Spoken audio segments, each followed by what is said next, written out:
मैं इधर जब हम पश्चिम में जाएंगे तो मुझे लगता है कि इसको नीचागढ़ आप सेंट्रलाइज कर सकते हैं। चांडिल डैम हम लोग सेंट्रलाइज कर सकते हैं ताकि सारे लोग एक जगह पर आ जाए और उस विधानसभा में भी फर्क पड़े। तो ये उस हिसाब से कार्यक्रम को हम सभी को लेना है। वहां पर तीनों पे ले सकते हैं, टूंडी, डूंगरी और अपना क्या है मांडू। ये तीनों के बीच में आप लोग आपस में बात कर लो और बात करके उसको फाइनल करिए कि आज उसका डेट हम लोग निकाल देंगे। ये गुप्ता जी खड़े हो जाइए, मैंने अभी बताया ना उनके बारे में, जो लगातार कार्यक्रम में जुड़े हुए हैं। नाला है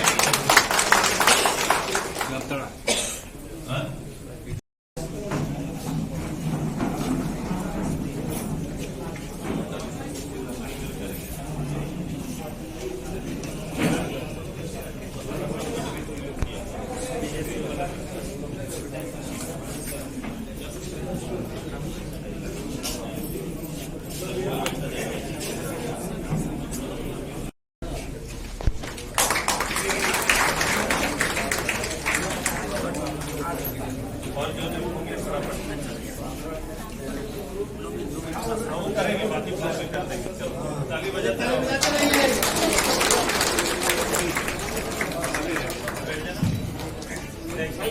भाग करके अपने तमाम साथियों का जो है सहयोग करना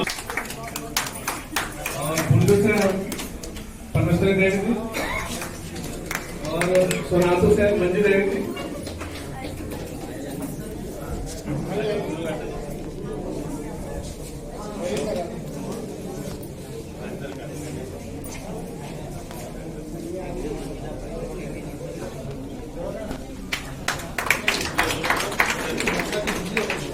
काशी जी आइए, कारकरी अंदर जी,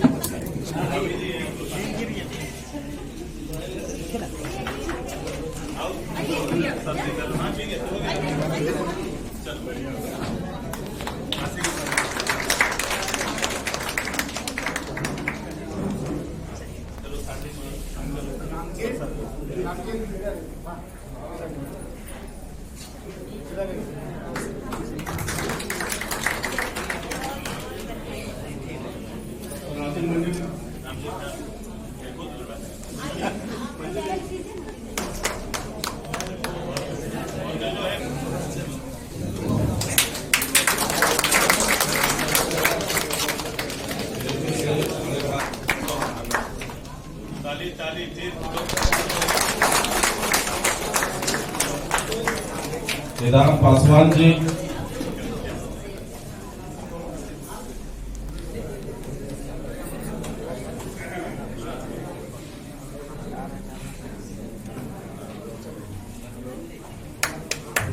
और ऐसे व्यक्ति शायद जो हमारे निगाह से छूट जा रहा हो, हम लोग चिन्हित नहीं कर पा रहे हो, आग्रह है बोकारो जिला से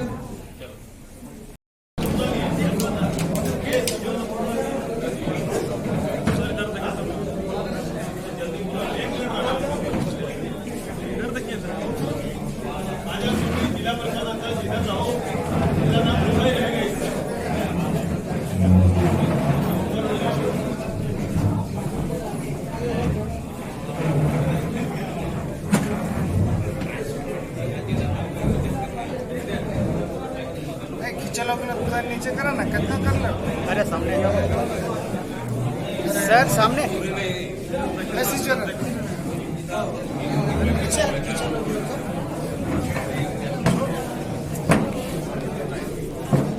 दादा आपका मुड़ी आ जाए।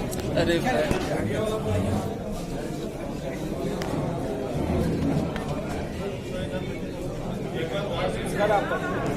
बार जाके आगे से ले लो।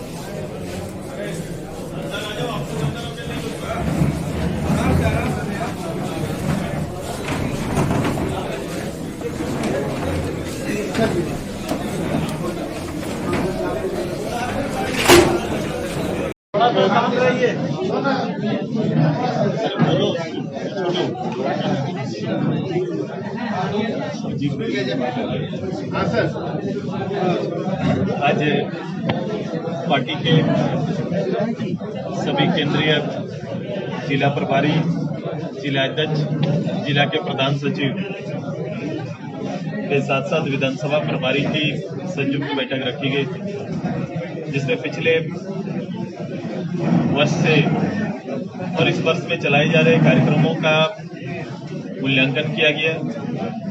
पार्टी की ओर से निर्माण वर्ष में जहां पार्टी का लक्ष्य जो था उस काम के प्रगति पर और भविष्य के कार्यक्रम के संदर्भ में चर्चाएं की गई। पार्टी ने अपने मूल लक्ष्य 1 लाख पदाधिकारियों का जो लक्ष्य रखा है उसको पूरा करने में जो समय निर्धारित किया गया था, हम आज उस समय अवधि का थोड़ा विस्तार कर रहे हैं और तैयारी हमारी है कि हर हालत तक 15 नवंबर से पहले जो थोड़ा भी पार्टी के सहयोगी इकाई का, मूल इकाई के अलावे सहयोगी का इकाई का गठन पंचायत स्तर से लेकर राज्य स्तर तक का सारा सम्मेलन निर्धारित समय के अंदर पूरा करने का निश्चय हम सभी लोगों ने लिया है। इसके लिए अलग अलग बार सभी को दायित्व दिया गया है। साथ ही जैसे जैसे प्रमंडल वाइज ये काम पूरा होते जाएगा, हमारा क्षेत्रीय प्रमंडलीय सम्मेलन हम लोगों ने निश्चय किया है 15 सितंबर से लेकर नवंबर के मध्य तक में सारा क्षेत्रीय सम्मेलन पूरा कर लेने का निर्णय लिया है। हमारी कोशिश है कि पार्टी को इसी वर्ष अंत तक पार्टी का महाधिवेशन तय है और महाधिवेशन की तैयारी इन सारे कार्यक्रमों के साथ हम लोग पूरा करने का निर्णय लिया है। साथ ही अभी के ज्वलंत विषय, साथ ही साथ ठीक है सर, बोलते रहिए, कोई दिक्कत नहीं। साथ ही साथ जो हमारा भविष्य के कार्यक्रमों को भी साथ में लेकर चलेंगे, इसके लिए हम सभी लोगों ने प्रखंडवार जन मुद्दों के साथ पार्टी को अलग अलग क्षेत्र की समस्याओं के साथ पार्टी को मुखर होने का निर्देश दिया है, ताकि जो हालात हैं इस हालात का सही मूल्यांकन और सही नेतृत्व, जनभावना का सही नेतृत्व मिल सके। ये पूरा कार्यक्रम अभी हम लोगों ने निर्धारित किया है और ये कार्यक्रम चलेगा जहां ग्रामीण स्तर पर, गांव स्तर की समस्याओं को एकत्रित करके, प्रखंड स्तर पर होने वाली समस्या, अंचल में होने वाली समस्या, लॉ एंड ऑर्डर पर होने वाली समस्या, सरकारी संसाधन का दुरुपयोग से लेकर जो हमारा मूल एजेंडा है सामाजिक न्याय का, हमने आग्रह किया, मुख्यमंत्री से 2 बार आग्रह किया इस प्रदेश में जातीय जनगणना कराने का। जैसे बिहार सरकार ने किया उसी तरह राज्य सरकार को भी जातीय जनगणना कराना चाहिए, क्योंकि ओबीसी को लेकर लगातार हम लोग बात करते रहे और ओबीसी के आरक्षण की मांग करते रहे। तो ये बेहतर होगा कि उससे पहले हम जातीय जनगणना प्रदेश में कराएं, ताकि कोई भी समाज छूटे नहीं और सामूहिक रूप से सभी समाज को उसके हक के अनुसार भागीदारी मिले, ये सुनिश्चित करने का हम लोगों ने आग्रह किया था। और ये लगातार इसकी सूचनाएं और इस संदर्भ में हमारा कार्यक्रम भी, आंदोलन भी चलता रहा है। अब इसका व्यापक स्वरूप में आंदोलन की तैयारी पार्टी करने जा रही है, चरणबद्ध रूप से इस कार्यक्रम को जारी किया जाएगा।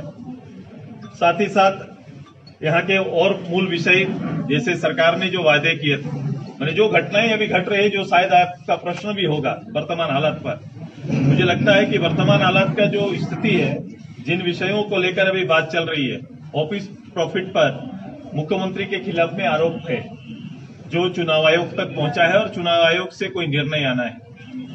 लेकिन प्रदेश की परिस्थिति क्या है? प्रदेश में राज्य सरकार ने और उनके सारे मंत्रालय के लोगों ने और झारखंड मुक्ति मोर्चा, कांग्रेस, राजद संयुक्त रूप से 28 महीना बीत जाने के बाद अपनी नाकामियों को छिपाने का एक बहाना और रास्ता ढूंढ रहे हैं। लोग, ऐसा लग रहा है कि सरकार गिराया जा रहा है, इस तरह की चीजों को वो रख रहे हैं।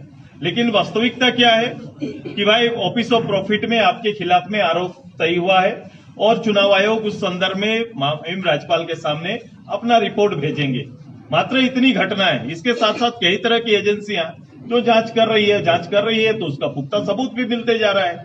तो इन सब चीजों से ध्यान भटकाकर मूल विषय जो राज्य सरकार इस प्रदेश के अंदर 2 साल की अराजकता की स्थिति, लूट की जो स्थिति, जो यहाँ के रिसोर्स थे, रिसोर्स को पर्सनल रिसोर्स बना दिया है। जो राज्य रिसोर्स होना चाहिए वो पर्सनल रिसोर्स बन गया है। उसके ऊपर और इन सारे जितने भी कमिटमेंट थे राज्य सरकार के, उनको छिपाने का काम राज्य सरकार कर रही है और ध्यान भटकाने के लिए इस तरह के आचरण कर रहे हैं। मैं रोज देख रहा हूं कौन किसकी सरकार गिरा रहे हैं। ये कह रहे हैं कि वो भारतीय जनता पार्टी हमारी सरकार गिरा रही है। दूसरा, आपने देखा होगा कि झारखंड मुक्ति मोर्चा के महासचिव मीटिंग करके पूरी बात बोलते हैं कि 19 भारतीय जनता पार्टी के विधायक हमारे संपर्क में है। तो ये आरोप भी आपका सही नहीं जचता, क्योंकि ये पब्लिक बड़ा कंफ्यूज है कि भाई कौन किसकी सरकार गिराना चाहता है। ये असल में ये हो रहा है कि ये ध्यान भटकाने का काम हो रहा है, नाकामियों को छिपाने का काम हो रहा है, और इस सब से और इस तरह से जो नाटकीय व्यवस्था से आप जनता से पार नहीं पा सकते हैं। जन मुद्दों के साथ और कमिटमेंट को पूरा करने का हल्ला बोल कार्यक्रम हम लाएंगे और पब्लिक के साथ खड़ा होकर उन मुद्दों को पूरा करने की आपसे और आपकी सरकार और इस गवर्नमेंट से अपील करेंगे और आंदोलन करेंगे। क्या मध्यावधि चुनाव की मांग करेंगे, क्योंकि अभी ये इस तरह का हौच पौच हो गया है? क्या वो उसका विकल्प है? क्या मध्यवर्ती चुनाव इस माहौल का विकल्प है? ऐसा ये अनचाहा चीजों को उनको थोपना गवर्नमेंट को या फिर पब्लिक को नहीं थोपना चाहिए। बल्कि ये बात हम करेंगे कि आपने स्थानीय नीति, नियोजन नीति, आपने 5 लाख नौकरी की बात की थी, आपने यहाँ पर 75% जो प्राइवेट लिमिटेड कंपनी है उसमें भी रिजर्व करने की बात कही है, आपने बिजली मुफ्त देने की बात कही है, आपने जितने कमिटमेंट को सरना कोड लागू करने की बात कही है, आपने ओबीसी का आरक्षण की बात करी है, जितने भी बात आपने कमिटमेंट के साथ गवर्नमेंट का गठन हुआ है, हम कोशिश करेंगे कि पहले ये जो हम लोग लगातार कहते आ रहे हैं, गवर्नमेंट ने गुमराह करके लोगों का वोट लिया है। अब उन समय आ गया है कि गुमराह करने वाले पूरे मतदाताओं को एक साथ खड़ा करेंगे और ये साबित करेंगे कि गवर्नमेंट ने झूठा वायदा किया था। सरकार कार्यकाल पूरा करेगी क्या? मैं भविष्यवाणी नहीं करता, सरकार के पास गिनती है। अब सरकार किसको रोकने के लिए वो सीटी बजा रही है मुझे पता नहीं। बड़ा विचित्र स्थिति कि वो खूंटी का यात्रा, कभी कहीं का यात्रा कर रहे हैं और सीटी बजा के किनको अपील कर रहे हैं मैं नहीं जानता। लेकिन राज्य में अगर ऐसी परिस्थिति आती है कि बीजेपी को सरकार बनाना पड़े, मौका मिले, तो क्या ये कयास पर हम अभी चर्चा नहीं करेंगे, वर्तमान हालात पर हम चर्चा करेंगे। हालात कौन बना रहा है और किस लिए हालात बन रहा है, गंभीर चार्ज लगे हैं, उसको दूसरे रूप से प्रस्तुत करने की कोशिश हो रही है। आज तो पिकनिक पॉलिटिक्स को कैसे देखती है? मैंने कहा तो वो तो दिख रहा है, राज्य के लीडर सिटी से संदेश दे रहे हैं। लेकिन भाजपा के सांसद जो जिस तरीके से ट्वीट करते हैं, चुनाव आयोग की बातें वो सार्वजनिक करते हैं ट्वीट के माध्यम से, कोई बिना आदेश निकले नहीं, इस पर बोलने का अधिकार है। पॉलिटिकल वार होना चाहिए, पॉलिटिकल बहस हो, लेकिन उसके लिए पूरे राज्य का काम बंद हो जाए, मंत्रालय बंद हो जाए, लोग काम ना करें, ऐसा स्थिति तो नहीं होना चाहिए। सर, लगातार जो परेड करवाई जा रही है, जलाकर मार दिया गया, रिम्स में आज उसकी सुबह मौत हो गई। इस पर सारे लोग, यहाँ तक कि सभी पॉलिटिकल पार्टी, सरकार में लोग जिम्मेदार हैं, लेकिन कोई भी पॉलिटिकल पार्टी अभी तक बयान नहीं है, लोग खामोश हैं। नहीं, ये मैंने कहा अराजकता इसलिए कह रहा हूं कि जब शासन अपना काम नहीं करेगा, जो दायित्व में बैठे हुए पदाधिकारी अपना काम नहीं करेंगे, जो मुख्यमंत्री अपने दायित्व का निर्वहन नहीं करेंगे, मंत्री अपना काम नहीं करेंगे और सारा का ध्यान किसी और केंद्रित कर देंगे, तो ये अच्छी बात, अच्छी पहल नहीं है। ये राज्य के साथ धोखा है, राज्य के लोगों के साथ धोखा हो रहा है। धन्यवाद।